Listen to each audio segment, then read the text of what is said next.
search. Thus as a wanderer, good, searching for the unsurpassed peace, he approached the Alaric Lama, a distinguished ascetic, and said, I desire, friend Kalama, to lead the holy life in this dispensation of yours. Alaric Lama told him, You may stay with me, O venerable one.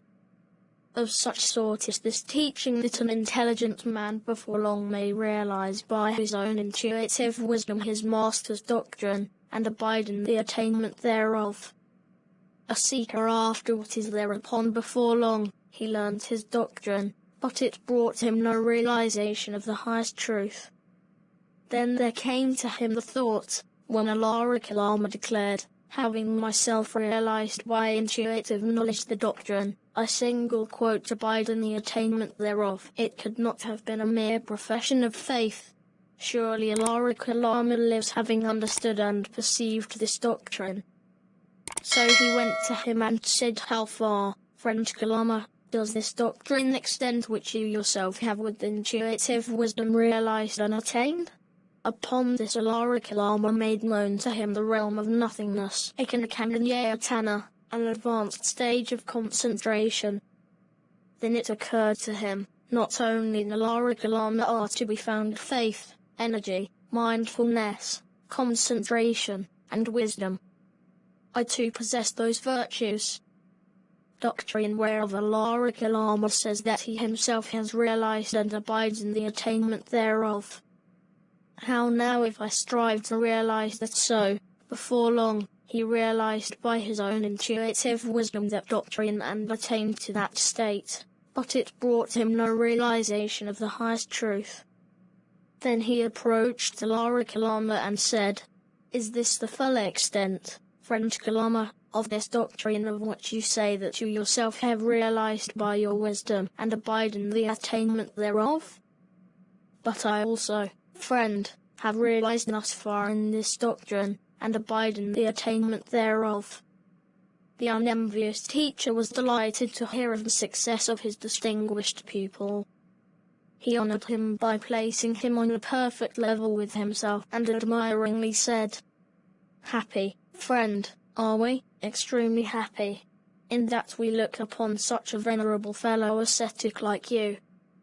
That same doctrine which I myself have realized by my wisdom and proclaim, having attained thereunto, have you yourself realized by your wisdom, and abide in the attainment thereof. And that doctrine you yourself have realized by your wisdom, and abide in the attainment thereof, that have I myself realized by my wisdom and proclaim, having attained thereunto. Thus the doctrine which I know, and also do you know, and the doctrine which you know, that I know also. As I am, so are you. As you are, so am I. Come, friend, let both of us lead the company of ascetics.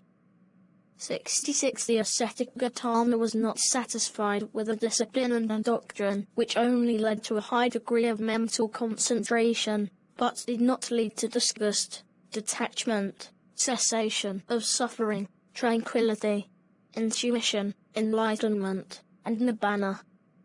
Nor was he anxious to lead a company of ascetics even with the cooperation of another generous teacher of equal spiritual attainment, without first perfecting himself. It was, he felt, a case of the blind leading the blind.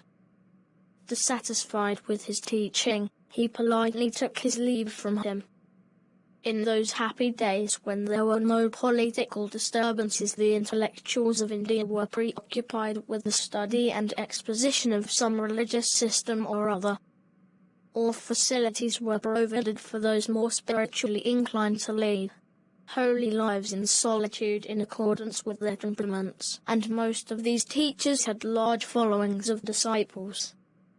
So it was not difficult for the ascetic Gautama to find another religious teacher who was more competent than the former. 15. On this occasion he approached one Adakaramaputta and expressed his desire to lead the holy life in his dispensation. He was readily admitted as a pupil. Before long the intelligent ascetic Gautama mastered his doctrine and attained the final stage of mental concentration, the realm of neither perception nor non-perception, and neither Sanyana Sanyatana, revealed by his teacher.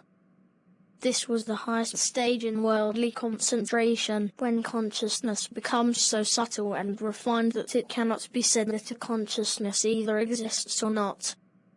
Ancient Indian sages could not proceed further in spiritual development. The noble teacher was delighted to hear of the success of his illustrious royal pupil. Unlike his former teacher, the present one honored him by inviting him to take full charge of all the disciples as their teacher. We, extremely happy, in that we see such a venerable fellow ascetic as you. The doctrine, which Rama knew, you know. The doctrine which you know, Rama knew. As was Rama, so are you. As you are, so was Rama. Come, friend, henceforth you shall lead this company of ascetics. Still he felt that his quest of the highest truth was not achieved. He had gained complete mastery of his mind, but his ultimate goal was far ahead. Bana, the complete cessation of suffering, the total eradication of all forms of craving. Dissatisfied with this doctrine too, he departed thence, content therewith no longer. He was seeking for the highest. Then he realized that his spiritual aspirations were far higher than those under whom he chose to learn. He realized that there was none capable enough to teach him what he yearned for, the highest truth. He also realized that the highest truth is to be found within oneself and ceased to seek external aid.